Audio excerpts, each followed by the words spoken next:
Puji Tuhan, selamat siang semua. Iya. Semangat yang di luar?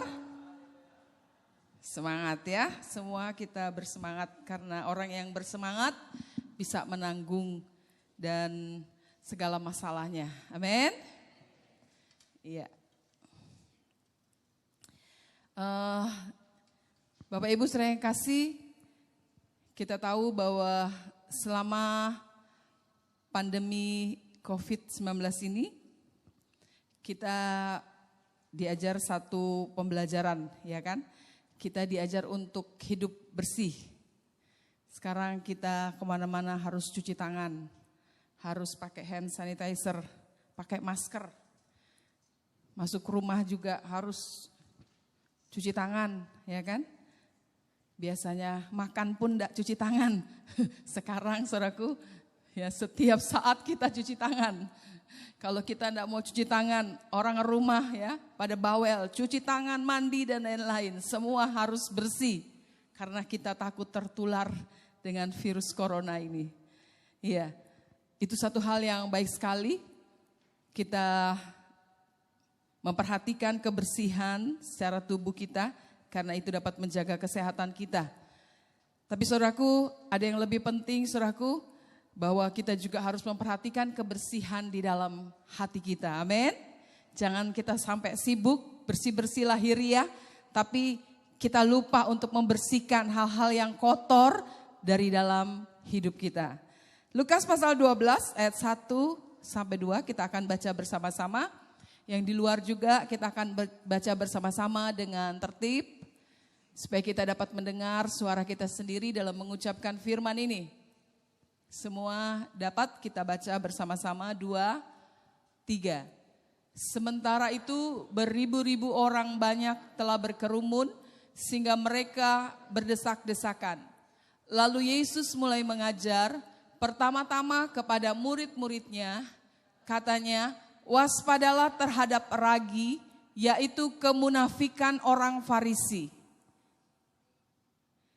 Tidak ada sesuatu pun yang tertutup yang tidak akan dibuka, dan tidak ada sesuatu pun yang tersembunyi yang tidak akan diketahui.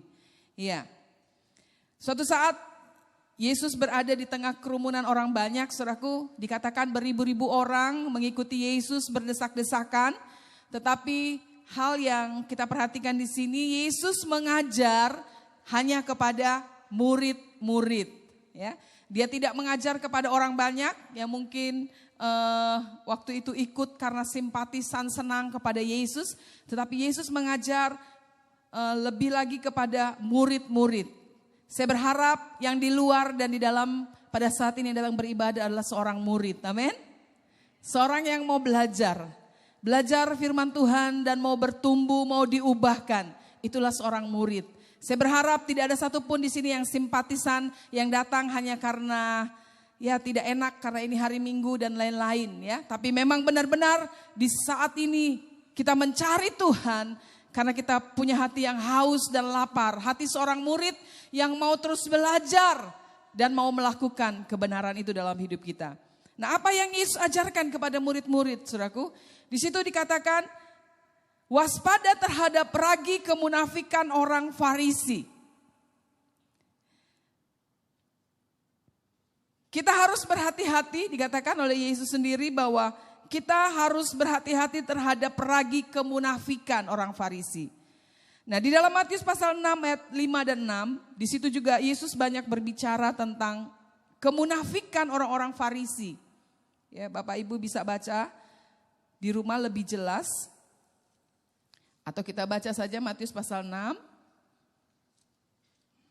ayat yang ke-5 dan 6, ini antara lainnya ya, antara lainnya. Dan apabila kamu berdoa, janganlah berdoa seperti orang munafik. Mereka suka mengucapkan doanya dengan berdiri dalam rumah-rumah ibadat dan pada tikungan-tikungan jalan raya, supaya mereka dilihat orang. Aku berkata kepadamu, sesungguhnya mereka sudah mendapat upahnya. Tetapi jika engkau berdoa, masuklah ke dalam kamarmu, tutuplah pintu dan berdoalah kepada Bapamu yang ada di tempat tersembunyi. Maka Bapamu yang melihat yang tersembunyi akan membalasnya kepadamu. Ini salah satu kemunafikan dari orang-orang Farisi. Orang-orang Farisi melakukan keagamaan mereka itu secara munafik, saudaraku. Mereka memberi, mereka berpuasa, mereka berdoa, mereka beribadah, saudaraku. Hanya menampilkan hal-hal yang lahiriah. Mereka menampilkan hal-hal yang sangat baik sekali untuk dilihat oleh orang. Ya, mereka ingin dinilai oleh orang, dilihat oleh orang bahwa mereka begitu beragama dan lain-lain, saudaraku. Tetapi Yesus menegur hal ini, saudaraku. Karena apa? Karena mereka menyimpan sesuatu yang busuk dalam hati mereka. Sampai-sampai Yesus pernah berbicara keras kepada orang Farisi. Mereka seperti kuburan yang dilabur putih, yang di luarnya bagus, tetapi dalamnya adalah hal-hal yang busuk, tulang belulang, saudaraku. Inilah kemunafikan, saudaraku. Inilah yang ditampilkan oleh orang-orang Farisi.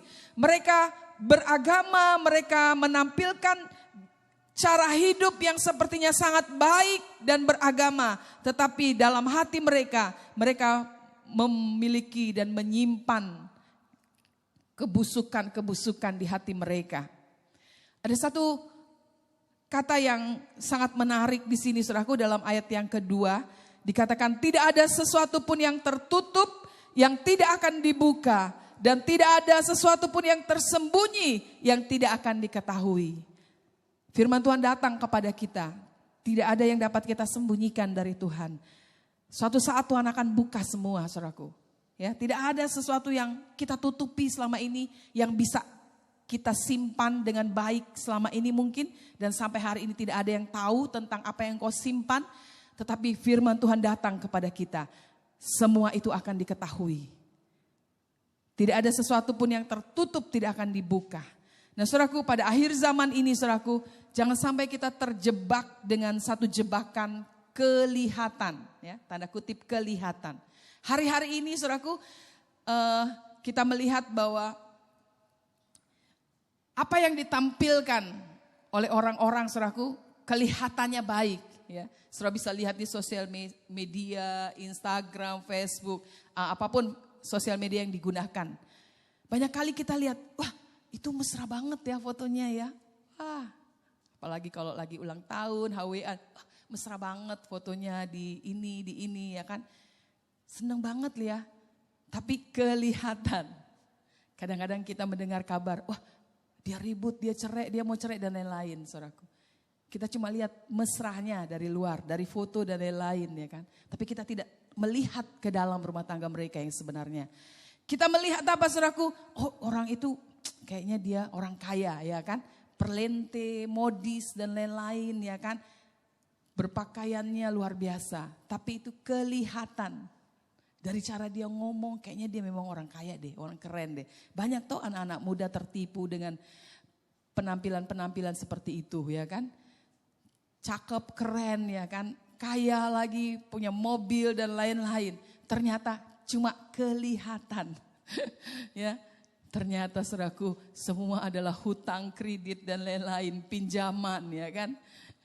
Kelihatan apa? Kelihatan cantik. Wah, sekarang ibu-ibu yang tua pun bisa kelihatan cantik ya kan, di foto-foto di sosial media ya.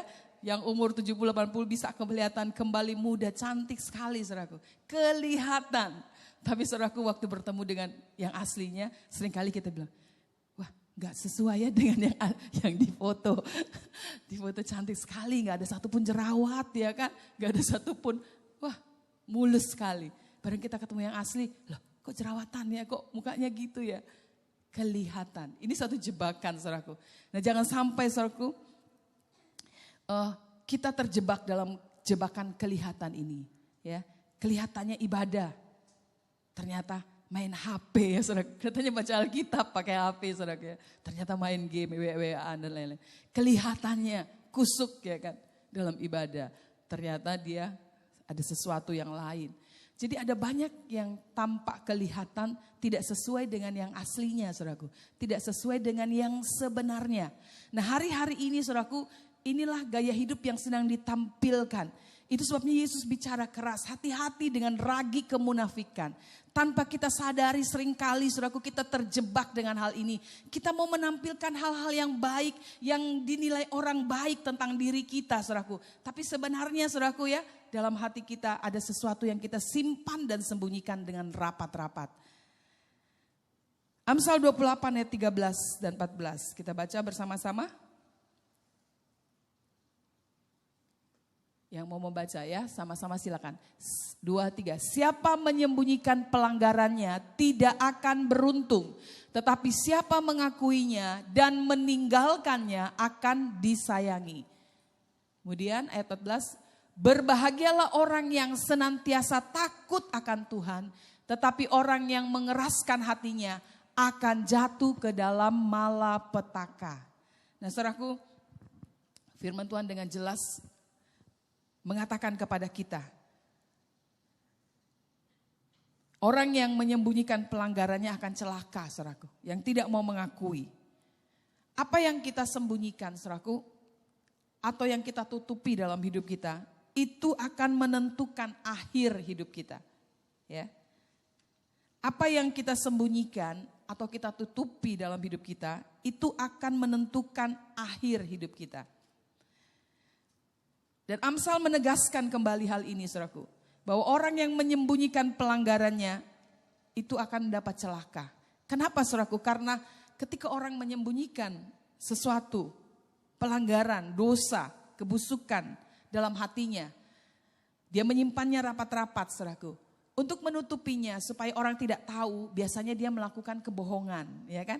Dia bisa berpenampilan baik, seperti tidak ada apa-apa, tidak ada masalah. Dia membohongi orang, ya kan? Dia mengatakan hal-hal yang baik supaya orang tidak tahu, saudaraku. Jadi kebohongan demi kebohongan akan dia lakukan terus. Suami berbohong kepada istrinya, istri berbohong kepada suami, anak-anak berbohong sama orang tua. Dan seterusnya saudaraku. Karena apa? Karena ada sesuatu yang disembunyikan. Maka dia akan berbohong. Nah kalau kebohongan demi kebohongan ini saudaraku. Terus dia lakukan. Ini akan membuat dia terbiasa. Dengan kata lain saudaraku. Ini akan membuat hati nuraninya tumpul. Sehingga di saat dia berbohong. Itu dia sudah tidak rasa salah lagi. Dia tidak rasa takut lagi. Karena itu udah biasa. Dan dia menganggap tidak ada orang yang tahu hal ini. Dia menampilkan hal-hal yang baik dalam hidupnya. Sehingga orang menilai hidupnya baik. Dia tidak merasa salah. Dia berjalan dengan kebenaran dirinya sendiri. Ada orang-orang yang seperti ini saudaraku. Ya, karena sudah terbiasa. Dan menganggap hal itu biasa. Nah, beberapa waktu yang lalu, kurang lebih 2 minggu atau 3 minggu yang lalu saya mendapatkan informasi saudaraku bahwa hari-hari ini ada yang namanya pernikahan abal-abal. Nah, apa yang dinamakan pernikahan abal-abal? Saya penasaran juga saudaraku waktu saya membaca informasi ini dan informasi ini dapat saya percayai karena memang dari sumber yang benar. Jadi pernikahan abal-abal itu adalah mereka menikah baik-baik saudaraku, ya. Mereka menikah diberkati di gereja, pesta resepsi, ya, dihadiri oleh banyak orang, diketahui oleh banyak orang mereka adalah pasangan yang sangat berbahagia, ganteng, cantik dan lain-lain, ya. Tapi saudaraku, ternyata saudaraku diketahui ada beberapa pernikahan setelah beberapa bulan, setelah beberapa waktu lamanya. Diketahuilah saudaraku, tiba-tiba terjadi satu masalah. Suami mulai mengeluh kenapa istrinya sudah tidak mau intim dengan dia. Tanpa disadari saudaraku, tiba-tiba dia melihat ketika ada satu pertemuan istrinya dengan teman-temannya. Didapatilah istrinya berciuman dengan wanita teman dekatnya. Begitupun juga dengan suami, ya, dengan apa? Dengan istri. Jadi saudaraku, hal ini pun terjadi. Ada suami-suami yang tampaknya baik-baik saja, Tetapi ternyata saudaraku, dia adalah seorang homo, ya, dia berhubungan dengan sejenis. Nah, ini saya pernah dapatkan, saudaraku, ada seorang yang menceritakan hal ini kepada saya karena ini adalah dia sangat mengenal keluarga ini dan dia menceritakan hal ini kepada saya. Menikah baik-baik bahkan sudah memiliki anak, saudaraku. Ya, tiba-tiba selalu terjadi keributan dan lain-lain. Jarang pulang suaminya, saudaraku. Alasannya ya pergi sama bos, saudaraku. Karena ada pekerjaan. Dia bilang saya pergi sama bos saya, ini ada kerjaan dan lain-lain. Istrinya percaya dong. Ya, ketika suaminya dekat dengan bosnya, semua lancar, saudaraku. Rezeki kayaknya lancar. Wah, enak ya, lancar. Ada aja berkat, ada aja bonus, nanti dapat. Ekonomi kayaknya enak sekali, lancar. Tapi saudaraku, terjadi keributan dan istri mulai lihat kok ini suami mulai ada hal-hal yang tidak seperti biasanya, saudaraku. Terjadi keributan sampai suatu saat, saudaraku, suaminya akhirnya mengakui ternyata dia berhubungan dengan bosnya, saudaraku. Bosnya itu adalah seorang homo dan dia melakukan hubungan intim dengan bosnya. Ini kayak kesambar petir ini. Kalau istri dengarnya seperti itu, ya kan? Ada pengakuan. Tapi sayangnya saudaraku, pengakuan hanya sampai kepada pengakuan. Dia tidak mau meninggalkannya. Dia mengakui tapi dia tidak mau dipulihkan. Sehingga akhirnya istrinya mengambil satu keputusan, kalau begini terus saya tidak bisa bertahan. Jadi ada orang-orang yang memang menyembunyikan. Ya, begitu rapat hal-hal ini, saudaraku, mengakui tapi tidak meninggalkan, tidak mau dipulihkan, itu pun ada, saudaraku. Nah, saudaraku, ketika saya ingat hal ini, saudaraku, saya selalu ingat tentang apa yang Yesus katakan. Kalau engkau melihat dosa Sodom dan Gomora, ini terjadi di akhir zaman ini. Ingatlah, kedatanganku sudah sangat dekat. Nah, saudaraku, dosa ini sudah sangat merajalela. Karena mereka memiliki satu organisasi yang sangat rapi, saudaraku. Bahkan sekarang, saudaraku, sudah 30 negara yang mengakui ya tentang perkawinan sejenis ini, melegalkan. Ya, 30 negara, saudaraku. Dan Indonesia sekarang sedang didesak. Dan mereka sekarang masuk kemana, saudaraku? Mereka mau mencoba, karena mereka berada di pemerintahan. Orang-orang ini berada di pemerintahan dan mendesak supaya ada undang-undang yang melegalkan mereka dan membuat mereka diterima apa adanya. Diterima seperti orang-orang lain halnya, saudaraku. Mereka masuk ke sekolah-sekolah. Mereka mendesak supaya sekolah menerima ya orang-orang yang berperilaku seksual menyimpang ini sebagai guru. Jadi dianggap sebagai hal yang normal. Tidak boleh menolak kalau ada guru yang memiliki kehidupan seperti ini, tidak boleh ditolak, saudaraku. Harus diterima. Kalau misalnya pendidikannya syarat-syaratnya memenuhi syarat, sekolah nggak boleh tolak. Nah, saudara bisa bayangkan kalau ada guru yang memiliki perilaku menyimpang ini mengajar di sekolah-sekolah anak kita, saudara, apa kita tidak takut, saudaraku?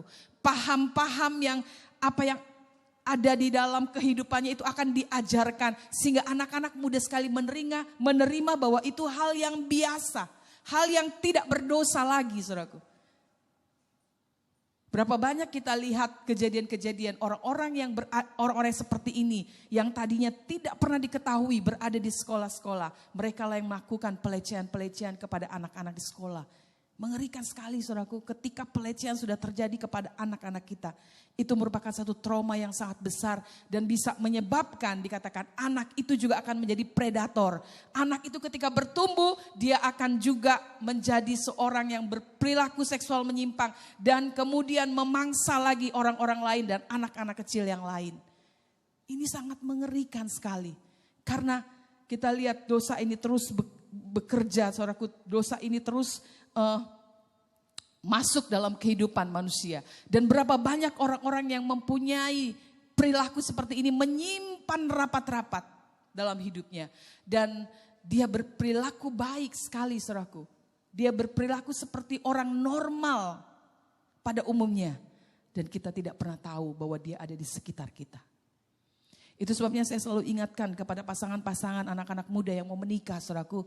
Berdoa sungguh-sungguh hari-hari ini. Jangan cuma asal cari, lihat tampang, lihat ini, lihat itu dan lain-lain, saudaraku. Karena ada banyak yang disembunyikan, saudaraku. Ada banyak orang yang akhirnya masuk dalam rumah tangga dengan banyak-banyak kasus yang terjadi. Mereka menyembunyikan sesuatu dalam hati mereka, saudaraku. Akhirnya rumah tangga hanya berjalan sangat singkat sekali. Orang-orang yang menyembunyikan pelanggarannya, menutupinya, menyembunyikannya, saudaraku, dia akan celaka dan akan mendapat malapetaka. Itu sebabnya, saudaraku, tidak semua orang, saudaraku, meninggal dalam keadaan rest in peace, ya, damai sejahtera. Kalau saya perhatikan di dalam pengalaman, saudaraku, dalam melayani Tuhan, saudaraku, ada orang-orang yang meninggal, saudaraku, tidak dengan damai sejahtera. Karena apa? Masih ada ganjalan yang tidak pernah dia ungkapkan, tidak pernah dia bereskan, tidak pernah dia mendapatkan pemulihan. Ada seorang wanita, saudaraku, dia memiliki sakit yang cukup mematikan, saudaraku. Suatu saat dia bercerita kepada saudaranya bahwa sebenarnya dia mempunyai ganjalan terhadap suaminya. Dia belum berani berbicara, dia ingin membicarakan hal ini. Tapi dia sedang menunggu waktu yang tepat. Ketika pada hari Rabu dia berbicara kepada saudaranya seperti itu, saudaraku. Saudaranya katakan, ayolah kita bicarakan. Keluarkan unek-unekmu, ganjelanmu, ya kan. Supaya ini bisa melegakan dan membereskan semua itu. Tapi dia katakan, tunggulah waktu yang tepat. Ternyata waktu yang tepat tidak pernah datang, saudaraku. Hari Jumat dia drop dan akhirnya dia meninggal. Tetap dengan ada ganjalan dan sesuatu yang dia sembunyikan.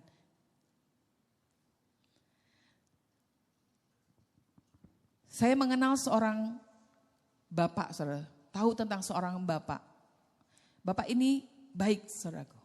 Dia sangat rohani. Dia masuk di dalam pelayanan dan dia sangat baik. Suatu saat dia juga mengalami sakit penyakit dan sudah berada di ujung kematian, saudaraku. Ketika hal ini terjadi, saudaraku, suami saya bertemu dengan seseorang yang secara kebetulan, ya, kebetulan bertemu dengan seseorang yang mengenal bapak ini. Lalu orang ini mulai menceritakan tentang bapak ini. Dia ceritakan bahwa bapak ini pernah berselingkuh. Dia tahu persis. Awalnya kami kaget. Karena secara manusia mata kami ini tidak mungkin terjadi, ya kan? Karena memang dia baik sekali dan dia setia di dalam melayani Tuhan. Ketika kami datang ke rumah sakit, kemudian suami saya diberikan keberanian untuk mengkonfirmasi berita ini, apakah ini berita hoax atau berita yang benar, saudaraku. Suami saya bertanya dan dia mengaku, saudaraku. Dia mengakui semuanya. Dia katakan, benar apa yang didengar itu, tapi dia sudah minta ampun, dia katakan. Saya sudah mengakui kepada Tuhan, saya sudah bertobat, saya sudah tidak lakukan itu lagi, dia katakan. Dan saya tidak pernah lakukan itu lagi. Saya sudah akui. Tapi yang jadi masalah, saudaraku, dia tidak pernah mengakui itu kepada istrinya. Istrinya tidak pernah tahu dan menganggap suaminya adalah suami yang sangat baik. Seringkali kita seperti itu, saudaraku. Kita pikir kita udah akui kepada Tuhan.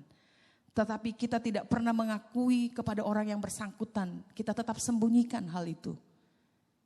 Karena kita mau tetap dianggap baik, dinilai baik. Tuhan tidak menginginkan hal ini karena apa, saudaraku? Kita munafik. Kita ingin dinilai orang baik. Tapi kita menyimpan sesuatu yang tidak berkenan di hadapan Tuhan. Tapi akhirnya, saudaraku, bapak ini membuka hatinya. Dan dia akhirnya mengakui kepada istrinya. Sehingga ada terjadi pemulihan. Dan akhirnya dia meninggal dengan rest in peace. dengan damai sejahtera. Karena di akhir hidupnya dia melakukan apa yang kebenaran firman Tuhan lakukan. Dia tidak membohongi siapapun lagi, saudaraku. Bahkan istrinya yang selama ini dibohonginya, saudaraku, ya, akhirnya dia membuka hatinya. Inilah saya pernah melakukan dosa ini. Saya telah berkhianat kepada kamu. Dia akui, dia tidak membohongi istrinya lagi. Di situ dia meninggal dengan rest in peace, saudaraku. Benar-benar damai sejahtera, pemulihan terjadi. Tapi ini memang satu hal yang sangat menyakitkan. Tapi saudaraku, firman Tuhan katakan, kalau kita tidak mau mengakui dan meninggalkannya, saudaraku, kita akan mendapat celaka dan malapetaka. Karena saudaraku, saya pikir-pikir mengapa hari-hari ini Tuhan ingin kita dibersihkan. Karena memang kita hidup di akhir zaman. Saudaraku, Tuhan sedang melakukan pemurnian bagi gerejanya. Bagi kita orang-orang percaya. Bukan cuma kepada jemaat Tuhan. Bagi kami hamba-hamba Tuhan, pemimpin-pemimpin gereja, orang-orang saudaraku yang melayani Tuhan. Semua akan dibersihkan dan dimurnikan. Jangan heran saudara sekarang dengar berita, oh pendeta ini begini. Semua dibukakan saudaraku. Tidak ada lagi yang tersembunyi, Tuhan bukakan. Apa yang selama ini disimpan rapat-rapat, semua dibukakan.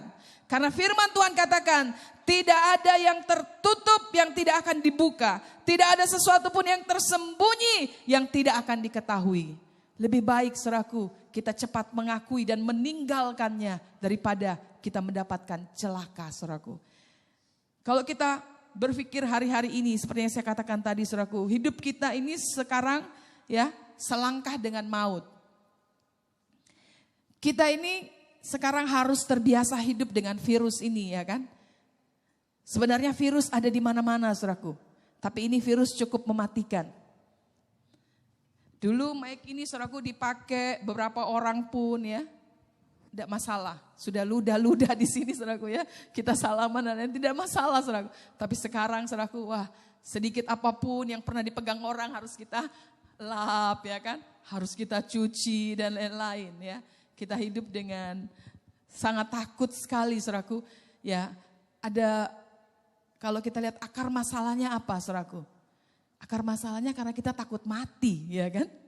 Kita takut tertular lalu kita mati kan? Kebayangan kita virus ini mematikan. Nah, kenapa kita takut mati?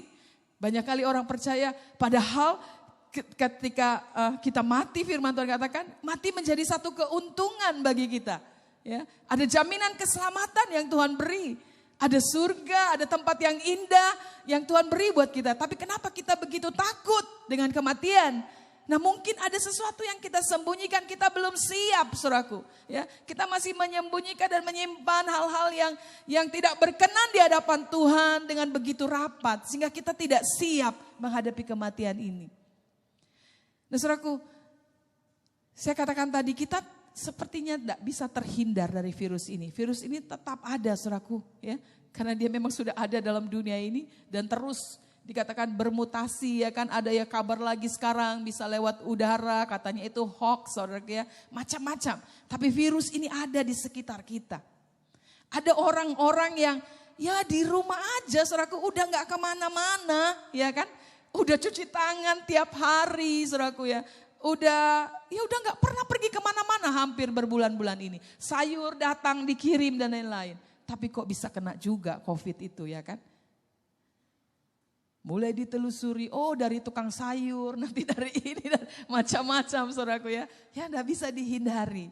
Jadi saudaraku kita harus siap menghadapi kemungkinan yang terburuk dalam hidup kita. Amin. Harus siap saudaraku ya. Harus siap. Dan kalau kita siap saudaraku, kita bisa pergi dalam keadaan walaupun apalagi kalau kita kena diizinkan seperti ini kena COVID. Lah kita meninggalkan tidak ada yang dekat-dekat kita ya kan. Jadi tidak bisa lagi kita bilang, aduh Pi aku punya ganjelan.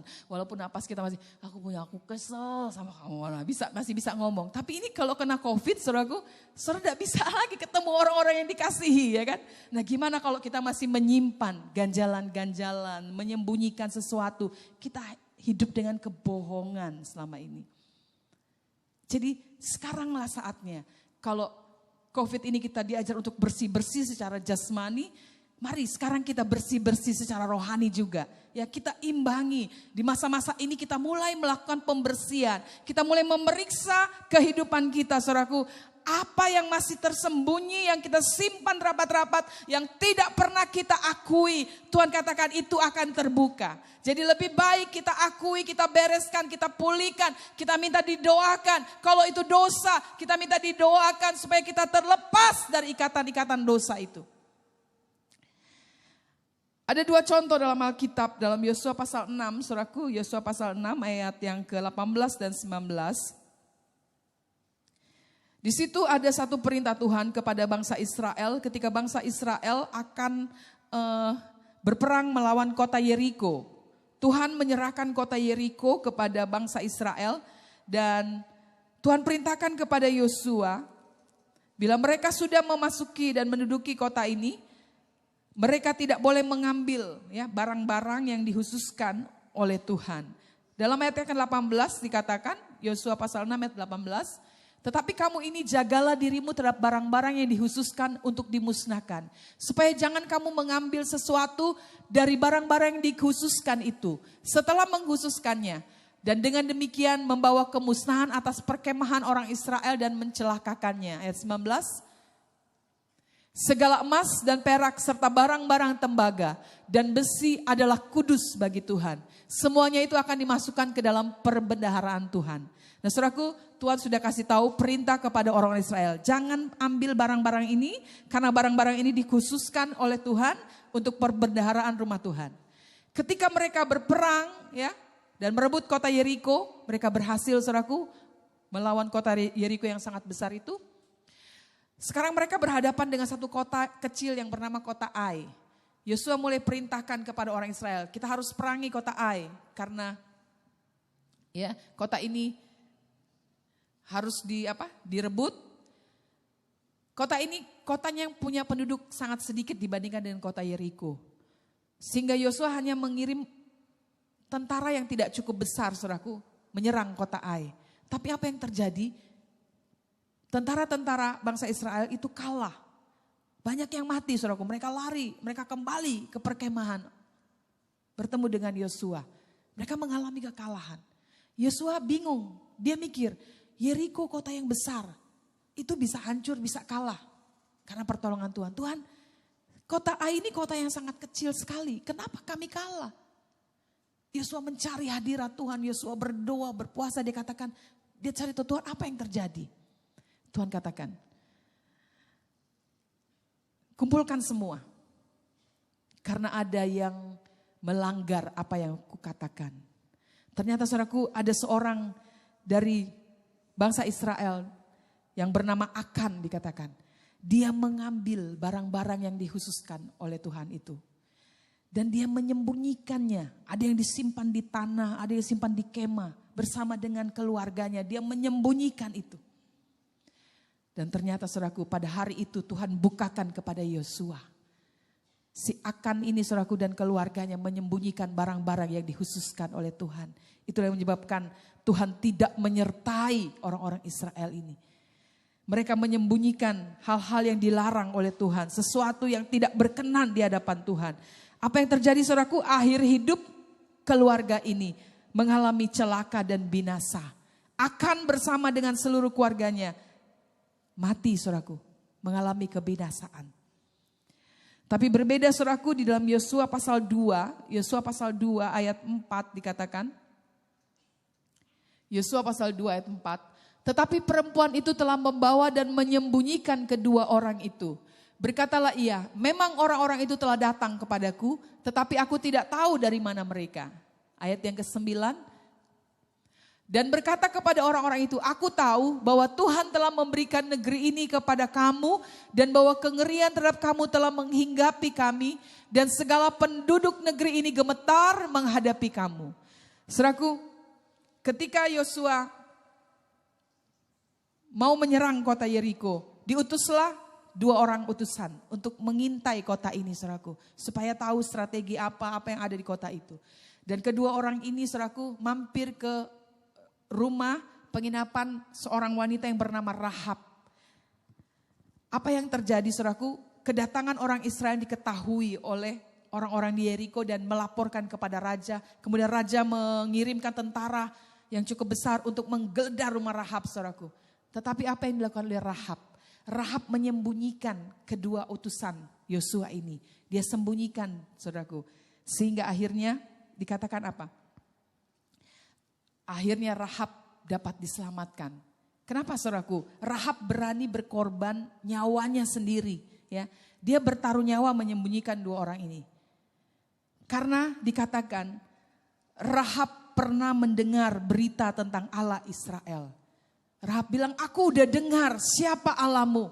Allah bangsa Israel, Allah yang besar, Allah yang dahsyat, Allah yang hebat. Dia katakan, pastilah kota ini akan diserahkan dan dikuasai oleh bangsa Israel.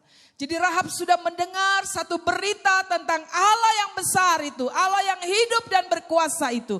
Dan Rahab menyimpan itu di dalam hatinya. Sehingga ketika dia tahu ada dua orang Israel yang datang dan sedang mengintai kota itu, dia berani bertaruh nyawa untuk menyembunyikan dua orang ini, saudaraku. Supaya, saudaraku, mereka diselamatkan. Sehingga melalui hal ini, saudaraku, mereka membuat perjanjian. Rahab dan seisi rumah dan keluarganya selamat ketika orang Israel datang menyerang kota Yeriko. Rahab menyembunyikan hal yang berkenan di hadapan Tuhan. Rahab menyembunyikan berita firman Tuhan, berita tentang Allah yang hidup dan berkuasa itu, dan itu memberinya kehidupan. Nah, saudaraku, dua contoh ini, saudaraku, dapat membuat kita memeriksa kehidupan kita. Apa yang selama ini engkau simpan dan sembunyikan dalam hidupmu. Kalau itu masih ada sampah dan kotoran, kepahitan, saudaraku. Ya, ada satu cerita lagi yang belum saya ceritakan tadi ya. Ada seorang yang bapak juga, saudaraku.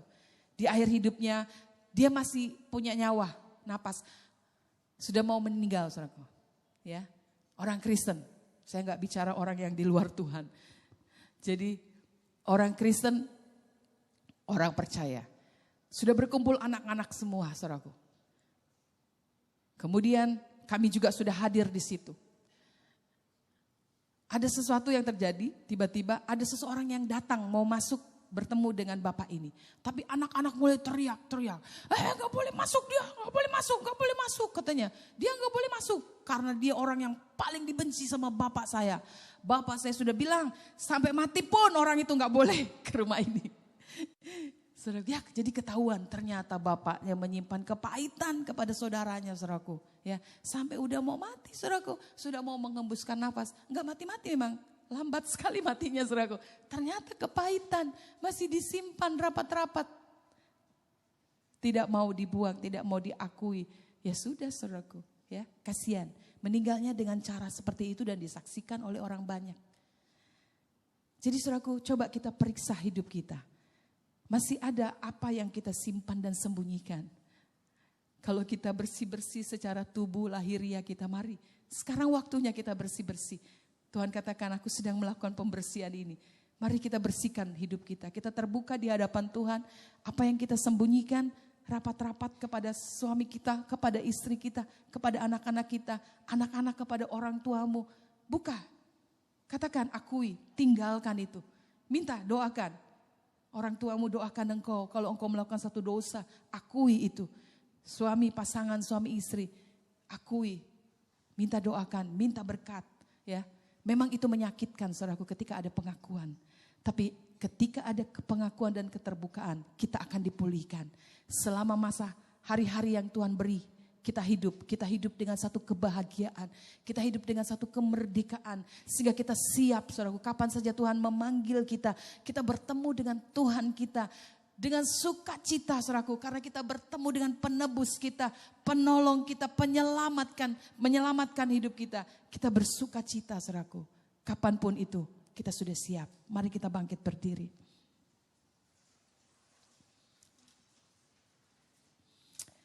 Jiwaku terbuka untuk-Mu Tuhan. Haleluya, haleluya. Selama ini mungkin masih ada yang kami sembunyikan. Kami takut, Tuhan. Ada ketakutan untuk kami mengatakan dan mengakuinya. Tapi firman-Mu datang, Tuhan. Kalau kami mengakuinya dan meninggalkannya, maka kami akan mendapatkan pengampunan dan pemulihan dari Engkau. Kami akan mengalami kebahagiaan dengan orang-orang yang kami cintai. Izinkan Roh Kudus berbicara kepadamu, saudaraku. Pribadi lepas pribadi, buka hatimu. Jiwaku terbuka untuk-Mu Tuhan.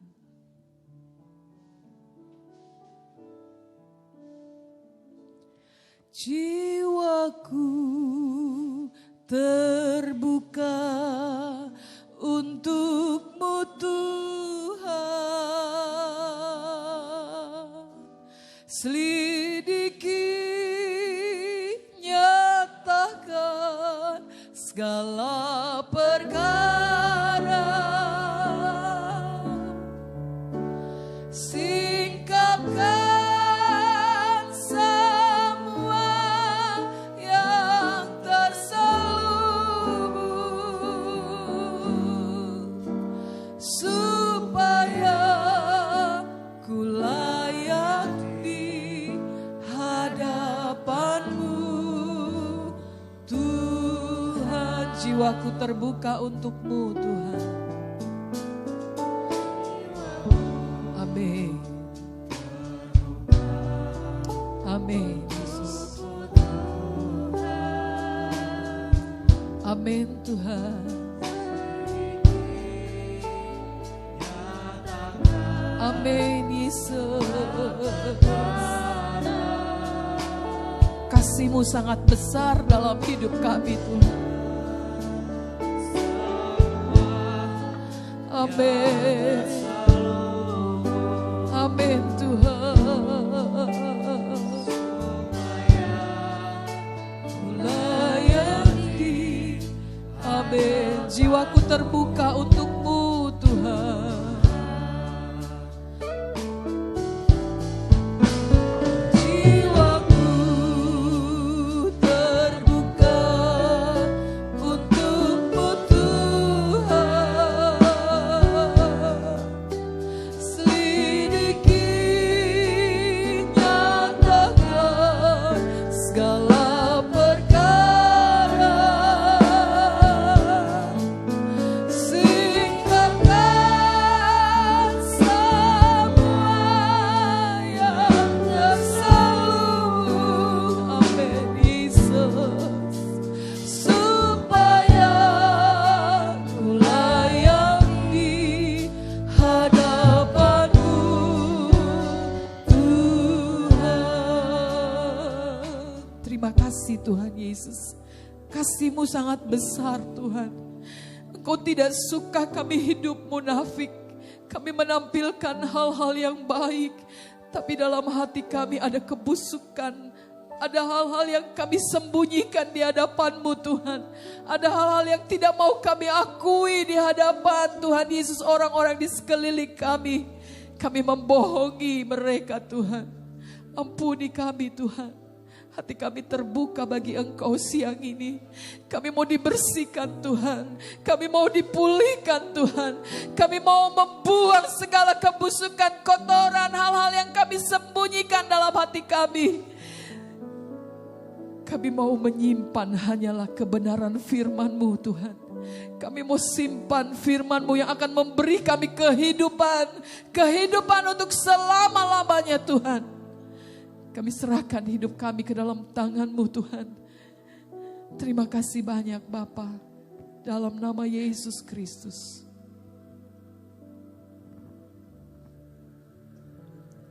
Akhirnya terimalah berkat dari Allah Bapa, rahmat cinta kasih dari Yesus Kristus, bimbingan dan persekutuan dari kuasa Roh Kudus menyertai kita sekalian saat ini, esok, sampai selama-lamanya. Haleluya, haleluya, amin. Selamat pulang, Tuhan berkati. Ibadah sepanjang minggu ini berjalan seperti biasa.